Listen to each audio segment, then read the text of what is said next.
நடிகர்ன்ற பேர்ல பசங்க கூட சேர்ந்துட்டு சரக்கு அடிச்சிட்டு போயிட்டு இருக்க ஹீரோக்கு ஆப்போசிட்ல புதுசா வந்த சந்திராவை பார்த்துமே லவ் ஆயிட்டு அவளை எப்படியாவது கரெக்ட் பண்ணி ஆகணும்னு சொல்லிட்டு மெய் மறந்து போயிட்டு இருக்கும் போது ஒரு கார் இவனை இடிக்கிற மாதிரி வர உயிரே போயிடுச்சுன்னு சொல்லிட்டு இவன் பதறிட்டு இருக்கும் போது சடனா புயல் வேகத்துல சந்திரா வந்து அவனை தள்ளி விட்டு காப்பாத்திடுறான். அங்க இருக்க யாரு கண்ணுக்குமே வந்ததும் தெரியல போனதும் தெரியல.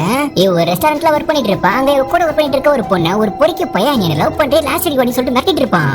இத பார்த்து டென்ஷனான சந்திரா அவன் கிட்ட புயல் மாதிரி போய் நின்னு அவன் ஆசிட் அவன் கையில அடிச்சு அவ்வளவு பவரா இருக்கு அவனே அங்கே அடிச்சு நாக் அவுட் பண்ணிடுறான். அந்த ரவுடி பைப்புல அழுதுட்டே போலீஸ் சாண்டி கிட்ட இந்த விஷயத்த சொல்ல பொண்ணு கிட்ட போய் அடி வாங்கிருக்கவனுக்கு ரத்தமாயிடும் சொல்லிட்டு சந்திராவே ஒரு எட்டு பார்த்து வச்சுப்பான். இவ்வளவு ஆசிட் பட்ட காயத்துக்கு மருந்து போலான்னு சொல்லிட்டு ஹாஸ்பிட்டலுக்கு போயிட்டு இருக்கும் போது எதாச்சா ஹீரோவும் நாடல உட்காந்து கையில இருக்க காயத்தை பார்த்து பயந்துடுறான். இதான் சரியான சான்ஸ்னு சந்திரா கிட்ட பேச்ச கொடுத்து என் ஃப்ரெண்டுக்கு பர்த்டே பார்ட்டி இருக்கு நீங்க கண்டிப்பா வரணும்னு சொல்லி இன்வைட் பண்ணுவான். பார்த்தா அடுத்த நாள் சந்திரா கியூட்டா ட்ரெஸ் பண்ணி அந்த பார்ட்டிக்கு வர அங்க இருக்க பொண்ணுங்களே வளங்கள இம்ப்ரெஸ் ஆயிராளுங்க.